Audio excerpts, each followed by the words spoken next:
Alright, what's up YouTube? Tonight we're just going to talk a little bit about tankers. Probably going to be a shorter video, although I can ramble sometimes, so maybe it won't be a shorter video. It might be a really long video, you never know. But yeah, I know some of you guys are interested in tankers and hazmat, so I just wanted to kind of talk about what I know about tankers. And I'm no expert, you know, I've been doing this for 4 years, so I'm still relatively new. You know, I'd like to think I'm a learner and someone who's always learning new things. And part of the reason why I started watching YouTube truckers in the first place is because I want to learn more. And so with that knowledge that you learn, you know, the natural thing is to have an outflow for it. So yeah, tonight I'm just going to tell you guys a little bit about what I know about tankers. And yeah, stay tuned.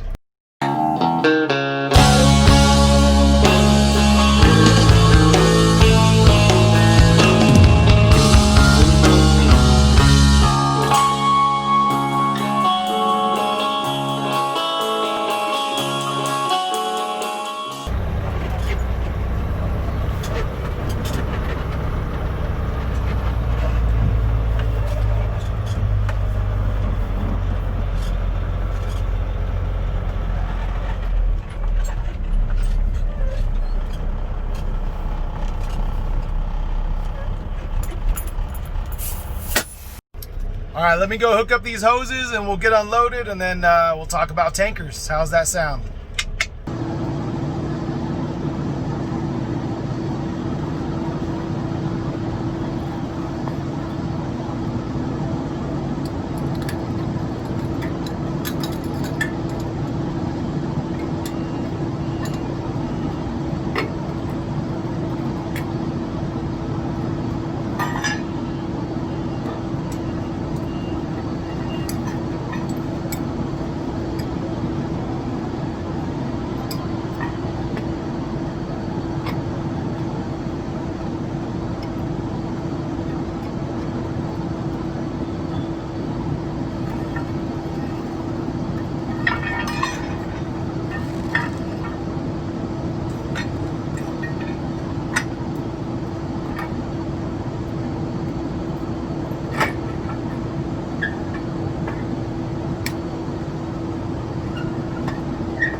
All right, we got that started. We're unloading our sulfur into the pit. But yeah, if you saw the thumbnail picture that I put on, I'll put it in the video again here. If you see this, this is the worst case scenario for a truck driver. I know that this driver is okay. That's why I posted this. He's friends or family of a guy that we work with here where I work, and he walked, well, he didn't walk away, but he was medevaced out, and he was able to get surgery, and he was non-life threatening neck injury. So that's amazing considering the way that cab looks on that truck. And the tank actually disconnected. That's an ammonia trailer. I don't haul that stuff. That stuff's pretty gnarly.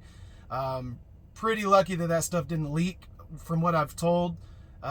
If that leaks, pretty much anyone around there who might be coming to rescue him is going to be toast. So anyway, it's an inhalation hazard or whatever, where basically you just can't breathe, and everyone who is around that accident was going to be in trouble. So it's a good thing that tanker actually stayed intact and didn't leak. But anyway, that's the worst case scenario for a truck driver, is to roll that truck over and be in a serious accident. And so with tankers, there's really only a couple things you need to worry about, and it's just like any other trucking. You need to know what type of trailer you have, what it's equipped for, the freight that's in it, basically. I mean, the commodity that's in it. And you need to know what its behaviors are. So depending on the tank you have, you're going to have either baffles, which are just metal pieces that go in between every so often through the tank, and they have holes in them so that the liquid can pass through it, but it slows it down so it's not surging so much. Or you're going to have a bored out trailer, which is actually what I have. And all food grade trailers are supposed to be bored out, so like milk and wine, juices, that kind of thing. So those, they get a lot of surge. This trailer I have has a lot of surge. And so you always just got to be aware of what you're hauling. With our trailers, you got to know that the trailer has got to be built for what you haul. This trailer is specifically built for the right amount of gallons to fit what we haul. What we haul is pretty heavy, so our tanks are kind of smaller cylinders. And they hold somewhere around 3,500 gallons. I'm not exactly positive, but what we haul is about twice the weight of water. So it's pretty heavy stuff. So the tanks are kind of narrow. They're actually pretty low profile. They're really easy to drive, I think. The wind goes right around them. When it's really windy, when there's a really windy, really bad crosswind, we just cut right through it. It's no big deal. Never been as scared as I was driving through Mojave on Highway 58 in a dry van that only had like 24,000 pounds in it or something like that. That was scary. I felt like I was going to get blown over. Anyway, so that doesn't happen with these tankers. But what you need to know is if this tank was built for, let's say, gasoline, and it was made for a lot more gallons, it could hold 7,000 gallons or whatever those can hold. I'm not sure. If you know, comment below. But if it had a lot more space, then I'd only be able to fill up so much before I hit my 80,000 pound limit. So if you're only half full, that's bad news for any tanker. If you're only half full, you better be really careful, because you're going to get that stuff sloshing side to side. Every corner you take, you better be taking it under the marked signage. If it says it's a 25-mile-an-hour curve, you better be taking it at 15. It's dangerous if you're only half loaded. So you got to worry about that. And really, you just got to worry about that surge. When I come to a stop, if I've got to slam on them, if a yellow light hits, and it's unsafe for me to try to get through it, I've got to, hop on those brakes and stomp on them and stab them and do everything you got to do to get this thing stopped. But when you come to that stop, you better be still holding on those brakes, because you're going to get kind of a rock back, and then it's going to come all up at the same time, and boom! And if you release your foot a little bit off the brakes and you kind of relax, you can get pushed out into the intersection, because these things surge so bad. Now, what helps that is if you can fill the tank all the way up, or close to the top. You get less surge that way. But yeah, that's really the tankers in that I use. They're really easy. They're less scary than the dry van I drove for 4 months. So I'll put it to you like that. The accident that I shared a picture of earlier, I guess he wasn't paying attention, or it was early in the morning, so maybe he fell asleep, but he says he didn't. I heard the story from the guy that works for us that he was reaching for something. He caught the edge of the road, and then he corrected to get back onto the road, and then he ended up rolling the thing. But that was a violent accident, and I hope that no one ever goes through that. And so if you're looking at getting into tankers, just be aware, those ammonia trailers are higher profile than these ones are, so they do roll over a little bit easier. But it's the same as any freight that you haul. You got to know where your weight distribution is, if it's bound to move, which obviously, liquid inside of a tanker is moving constantly. I've even hauled those little ISO tankers, the ones that they send on the ships, the little shipping tanks. And the whole time I drove, it was like rocking back and forth because it was just a short tank. And I was just sitting there like rocking back and forth, back and forth. It was interesting. But yeah, so you just got to know, how it's going to move, how it's going to behave, and really just take your time. I mean, that's the main thing, right? That's in all of truck driving. That was first thing I learned when I learned how to drive is, you know what? People can wait. They can wait. And you know what?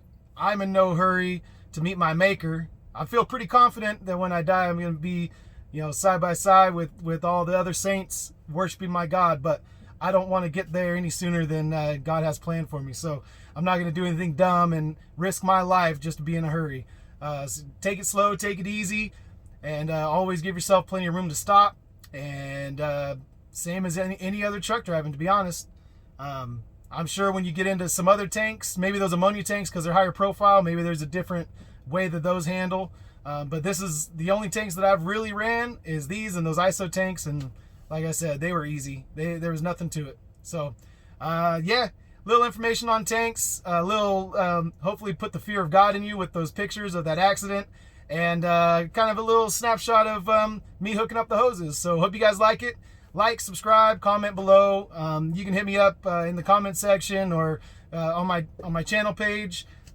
It's got my my email and stuff like that. So feel free. I'm an open book. I don't. I had someone ask me if I offered coaching, and no. Everything that I know is just I'm gonna give out for free on YouTube. I don't know that much, guys. I've only done this one haul for most of the time I've been a trucker. If you want to know about this haul, I'll tell you about it. It's what I know. I rely on other people giving me free information, and so I want to do the same for any of you who want to learn whatever I know. And believe me, I don't claim to be an expert in all this stuff, but I'm just willing to share what I know. So if you know more than me, please feel free to share because I'm always trying to learn. I always want to learn more. That's the way I am. So anyway, talk to you guys later. See ya.